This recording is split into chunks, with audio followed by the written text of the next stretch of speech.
Hello. स्वागत है आप सभी का मेरे इस YouTube चैनल जीएस विद नमाज में। मेरा नाम है नमाज और आप देख रहे हैं जीएस विद नमाज।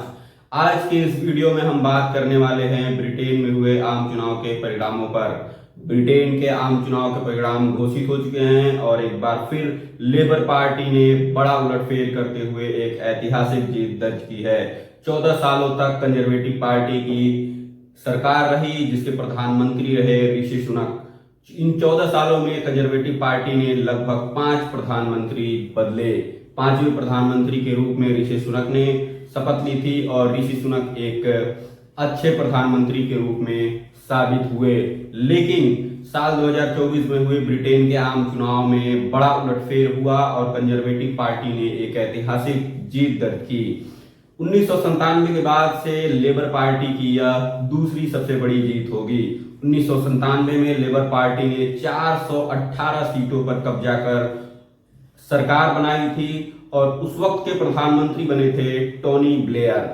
टोनी ब्लेयर के बाद से यह दूसरी सबसे बड़ी जीत होगी लेबर पार्टी की। और इस साल यानी साल 2024 में हुए आम चुनाव की जीत के बाद लेबर पार्टी की कमान संभाल रहे कीयर स्टारमर प्रधानमंत्री पद की शपथ लेंगे। यानी कीयर स्टारमर इस साल के हुए आम चुनाव के विजेता रहे और कीयर स्टारमर को प्रधानमंत्री पद के रूप में आप देख सकते हैं। कीयर स्टारमर एक बहुत अच्छे वकील के रूप में भी जाने जाते हैं।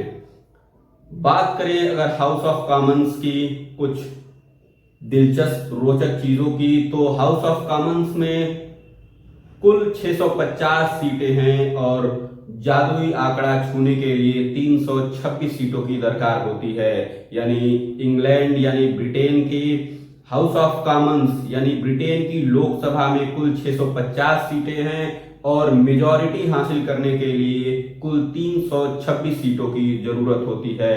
और लेबर पार्टी ने अपना पूरा पूर्ण बहुमत के साथ 410 सीटों पर कब्जा करके सरकार बनाने जा रही है। हम एक तरफ से देख सकते हैं कि 400 पार का नारा, अब की बार 400 पार का नारा भारत में बीजेपी ने दिया था, लेकिन बीजेपी 250 सीटों के अंतराल ही सिमट चुकी थी। लेकिन लेबर पार्टी ने, ब्रिटेन की लेबर पार्टी ने इस 400 पार के फॉर्मूले को पार करते हुए उसने यह बड़ी उलटफेर की है। 400 पार का नारा जहां बीजेपी ने दिया, उसको साबित करके दिखाया लेबर पार्टी ने। लेबर पार्टी जिसका सीधा मुकाबला ब्रिटेन के कंजर्वेटिव पार्टी से था। ब्रिटेन के कंजर्वेटिव पार्टी की सत्ता में प्रधानमंत्री रहे ऋषि सुनक। 14 साल तक कंजर्वेटिव पार्टी की सत्ता रही और कंजर्वेटिव पार्टी की सरकार ने इन 14 सालों में 5 प्रधानमंत्री बदले। शुरुआत हुई बोरिस जॉनसन से, बोरिस जॉनसन के साथ साथ लिज ट्रस और फिर ऋषि सुनक। इसके बाद ऋषि सुनक ने सत्ता संभाली और ऋषि सुनक ने एक अच्छी सरकार चलाते हुए अपनी कंजर्वेटिव पार्टी को लीड किया। लेकिन इस आम चुनाव में कंजर्वेटिव पार्टी को एक बड़ी और ऐतिहासिक हार का सामना करना पड़ा। चलिए हम देख लेते हैं ब्रिटेन में हुए आम चुनाव के कुछ झलकियों पर। पहला यह वीडियो है वह ऋषि सुनक का है। ऋषि सुनक आम चुनाव में होने वाली कैंपेन में अपने उन 5 कारणों को बता रहे हैं कि लोग अपने उन 5 वादों को गिना रहे हैं जो वह लोगों से कर रहे हैं कि उनकी सरकार बनी तो इन 5 वादों पर वह काम करेंगे। चलिए इस वीडियो में हम देख लेते हैं कि ऋषि सुनक का वह 5 कौन से वादे हैं जो वह ब्रिटेन की साल 2024 के चुनावी कैंपेन में कर रहे हैं। आइए देखते हैं यह video. Rishi Sunak here with 5 reasons to get out and vote today. 1. Vote to keep your taxes down. We're the only party promising to cut taxes after the election. If you don't want to pay more, you've got to vote for it. 2. To keep our borders secure. We have flights booked and illegal migrants detained, ready to return to Rwanda. All that stops if you don't vote for it. 3. Vote for your future. We'll fund 100,000 more apprenticeships, transform technical learning, and keep growing the economy to give you better jobs. 4. Vote for your freedom. Other parties want to stop you driving, force you to replace the boilers in your home, and won't protect single-sex spaces. You have to vote to stop that. 5, for better public services. A fully funded NHS, defence spending at record levels, and childcare you can rely on. It's all on the ballot today, so don't forget to get out and vote Conservative. Rishi Sunak इस video में अपने उन 5 कारणों को बता रहे हैं, उन 5 वादों को गिना रहे हैं जो वह साल 2024 में होने वाले आम चुनाव की जीत के बाद से जिस पर वह काम करने वाले हैं। ऋषि सुनक एक अच्छी सरकार चलाए और इनकी एक और वीडियो जो उनके सोशल मीडिया प्लेटफॉर्म पर वायरल हुई वह थी कंजर्वेटिव पार्टी का सीधा मुकाबला जिससे चल रहा था, यानी लेबर पार्टी के प्रधानमंत्री पद के उम्मीदवार कियर स्टारमर को लेकर के।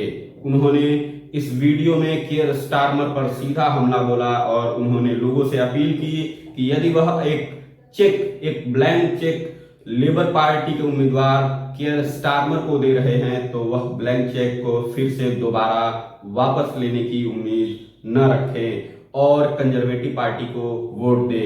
यह कुछ खास झलकियां जो ब्रिटेन के आम चुनाव में देखने को मिली। आइए इस दूसरे वीडियो में हम ऋषि सुनक को देखते हैं जिसमें वह कियर स्टारमर पर सीधा हमला करते हुए नजर आ रहे हैं। Just want to tell you this one thing. If you hand Keir Starmer and Labour a blank check, you won't be able to get it back. So when you go to the polling booth today, don't give them that blank check. Vote for lower taxes instead. Vote Conservative. Rishi Sunak की यह दोनों videos Britain में होने वाले आम चुनाव के campaign के दौरान की थी। चलिए हम कुछ वीडियोस देख लेते हैं ब्रिटेन के आम चुनाव के परिणाम घोषित होने के बाद।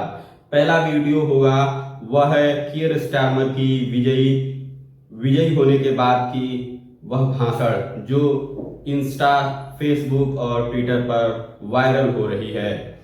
कियर स्टारमर ने अपने विजयी भाषण में वह बताया कि उन्होंने यह कर दिखाया।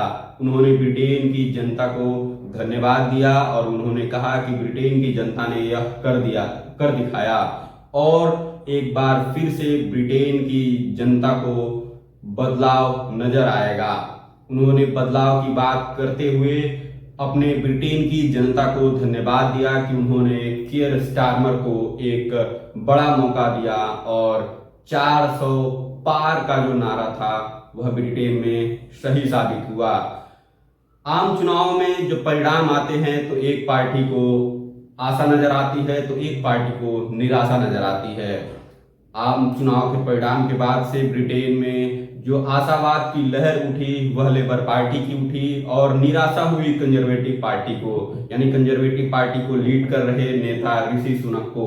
ऋषि सुनक का भी भाषण वायरल हो रहा है जिनमें उन्होंने आई एम सॉरी कहा और ब्रिटेन की जनता का धन्यवाद दिया कि ब्रिटेन की जनता ने उन्हें एक बार फिर अपने एक सांसद के रूप में चुना।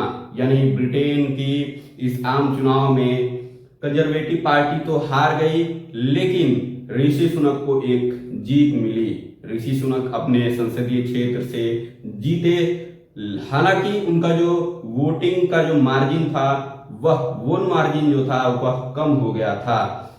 इस आम चुनाव में बड़ी दिलचस्पी के साथ लोगों ने हिस्सा लिया और इस आम चुनाव को बहुत ही सही साबित करते हुए ब्रिटेन की जनता ने एक बदलाव का नारा दिया और ब्रिटेन की सत्ता से कंजर्वेटिव पार्टी को हटाया और लेबर पार्टी को फिर से सत्ता पर आसीन किया।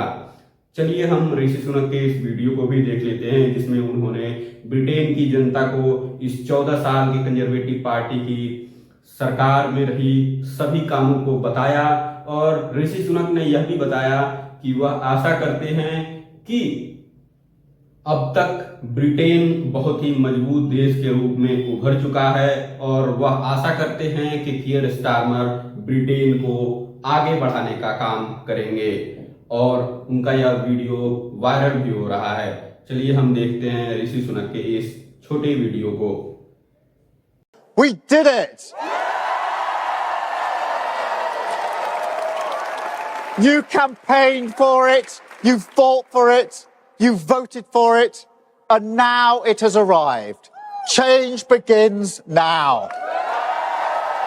On this difficult night, I'd like to express my gratitude to the people of the Richmond and Northallerton constituency for your continued support. Since I moved here a decade ago, you have made me and my family feel so at home, and I look forward to continuing to serve as your Member of Parliament. It is an enormous privilege. I'm grateful to my agent and constituency team, and I congratulate my opponents here on the energetic and very good-natured campaigns that they have run. The Labour Party has won this general election, and I have called Sir Keir Starmer to congratulate him on his victory. Today, power will change hands in a peaceful and orderly manner, with goodwill on all sides. That is something that should give us all confidence in our country's stability and future. The British people have delivered a sobering verdict tonight. There is much to learn and reflect on, and I take responsibility for the loss. To the many good, hard-working Conservative candidates who lost tonight, despite their tireless efforts, their local records of delivery, and their dedication to their communities, I am sorry. I will now head down to London, where I will say more about tonight's result before I leave the job of Prime Minister, to which I have given my all. I will then return here, to my family's home, and I look forward to spending more time with you all in the weeks, months, and years ahead. Thank you. Britain के पूर्व प्रधानमंत्री ऋषि सुनक का भारत से गहरा और पुराना संबंध रहा है। ऋषि सुनक भारतीय मूल के ब्रिटिश नागरिक हैं और उन्होंने ब्रिटेन के प्रधानमंत्री के रूप में पिछला कार्यकाल संभाला। उन्होंने ब्रिटेन और भारत के रिश्ते को मजबूत किया और अपने प्रधानमंत्री के कार्यकाल में प्रधानमंत्री नरेंद्र मोदी से कई बार मुलाकात की और वह भारत के दौरे पर भी आए। उन्होंने भारत की बढ़ती अर्थव्यवस्था की तारीफ की और इंग्लैंड यानी ब्रिटेन और भारत के रिश्ते को मजबूत किया। उन्होंने अपने विदाई भाषण में कियर स्टारमर से यह भी कहा कि वह आशा करते हैं कि कियर स्टारमर भी अन्य देशों से अपने ब्रिटेन के रिश्ते को और मजबूती देंगे। कियर स्टारमर को भी जान लेते हैं। ब्रिटेन के तत्कालीन प्रधानमंत्री के रूप में जाने जाने वाले कियर स्टारमर का राजनीति से पुराना संबंध नहीं रहा है। उन्होंने साल 2015 में पहली बार अपनी संसदीय क्षेत्र सेंट पेनक्रॉस हॉर्बन एंड सेंट पेनक्रॉस से चुनाव जीता और साल 2015 से राजनीति में अपने सफर की शुरुआत की। साल 2015 के बाद से उन्होंने साल 2019 में उन्होंने ब्रिटेन की लेबर पार्टी की लीडरशिप की चुनाव लड़ी और उन्हें जीत दर्ज की। उन्होंने साल 2019 में जीत दर्ज करने के बाद से लेबर पार्टी के नेता के रूप में साल 2020 में शपथ लिया और उन्होंने अपने भाषण में कहा कि वह लेबर पार्टी को एक आशा के साथ, एक नई उम्मीद के साथ एक नई मुकाम पर ले जाने की तैयारी करेंगे और उन्होंने इसको कर दिखाया। अगर हम बात करें कियर स्टारमर के जीवन की, तो कियर स्टारमर का जीवन काफी गरीबी में रहा। कियर स्टारमर के पिता एक टूल मेकर थे और उनकी माता एक नर्स के रूप में काम करती थी। कियर स्टारमर की जो पढ़ाई की फीस थी, 16 सालों तक उनकी फीस का भुगतान वहां की परिषद ने किया, यानी ब्रिटेन की परिषद ने कियर स्टारमर के 16 साल तक होने के बाद 16 साल तक की फीस कियर स्टारमर की वहां की उनकी संसदीय परिषद ने उनकी फीस दी। कियर स्टारमर अपने परिवार के पहले सदस्य थे जिन्होंने यूनिवर्सिटी का मुंह देखा, यानी कियर स्टारमर ने पहली बार यूनिवर्सिटी में दाखिला लिया और वह अपने परिवार के पहले व्यक्ति थे। उन्होंने ऑक्सफोर्ड यूनिवर्सिटी से लॉ की पढ़ाई करी और फिर उन्होंने मानवाधिकार विशेषज्ञ के रूप में एक अच्छी पकड़ बनाई। उन्होंने अपनी कार्यकाल के दौरान, यानी वकालत के कार्यकाल के दौरान उन्होंने कैरिबिया और अफ्रीका में भी प्रवास किया और वहां यानी कैरिबिया और अफ्रीका में मौत की सजा काट रहे कैदियों का केस भी लड़ा। उन्होंने मैकलिबल केस को भी लड़ा जिसमें उन्होंने 1 रुपए की फीस भी नहीं ली। मैकलिबल केस वही है जिसमें कुछ पर्यावरण कार्यकर्ताओं ने मैकडोनल्ड कंपनी पर आरोप लगाया था कि वह पर्यावरण को नुकसान पहुंचा रही है, और इस केस को हैंडल किया था कियर स्टारमर ने। कियर स्टारमर ने साल 2015 के बाद से ब्रेग्जिट में भी हिस्सा लिया, और उन्होंने दूसरे ब्रेग्जिट के चुनाव को दोबारा देखने की बात भी कही थी। उन्होंने ब्रेग्जिट को दूसरे ब्रेग्जिट के चुनाव को दोबारा कराने की मांग करी थी। ब्रेग्जिट क्या है, चलिए ब्रेग्जिट के बारे में भी जान लेते हैं। ब्रेग्जिट वह प्रक्रिया है जिसमें ब्रिटेन को यूरोपियन यूनियन से अलग करने की मांग की जा रही थी। इसी प्रक्रिया को हम ब्रेग्जिट कहते हैं, यानी ब्रिटेन को यूरोपियन यूनियन से अलग करने की प्रक्रिया को ही हम ब्रेग्जिट कहते हैं। साल 2020 के बाद से यह लेबर पार्टी के एक नेता के रूप में जाने गए, और साल 2024 में इन्होंने लेबर पार्टी को 400 आंकड़े को पार करके दिखाया, और ब्रिटेन की सत्ता में 14 साल बाद फिर से लेबर पार्टी की वापसी कराई। कियर स्टारमर एक अच्छे वकील के रूप में जाने जाने के साथ साथ लेबर पार्टी के एक बड़े नेता के रूप में उभर करके सामने आए हैं, और वह ब्रिटेन की सत्ता को नई राह दिखाने की कोशिश में लगे हुए हैं। चलिए हम जान लेते हैं कि ये जो पार्टियां हैं यह 400 के आंकड़े को पार करने की बात क्यों कहते हैं। यदि हम देखें हिंदुस्तान और ब्रिटेन के आम चुनाव में, तो यह दोनों एक जैसा दिखा।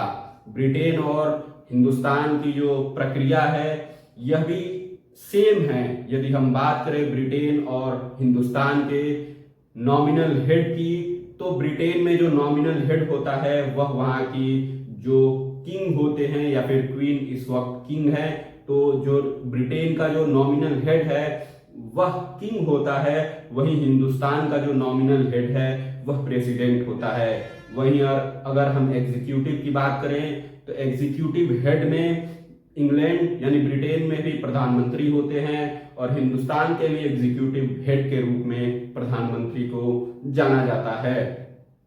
अगर हम बात करें 400 आंकड़े की, तो 400 आंकड़ा इन पार्टियों को क्यों अच्छा लगता है। 400 का आंकड़ा हिंदुस्तान और ब्रिटेन दोनों में चला। हिंदुस्तान में बीजेपी ने अब की बार 400 पार के नारे को दिया, वहीं ब्रिटेन में लेबर पार्टी ने 400 पार कर दिखाया।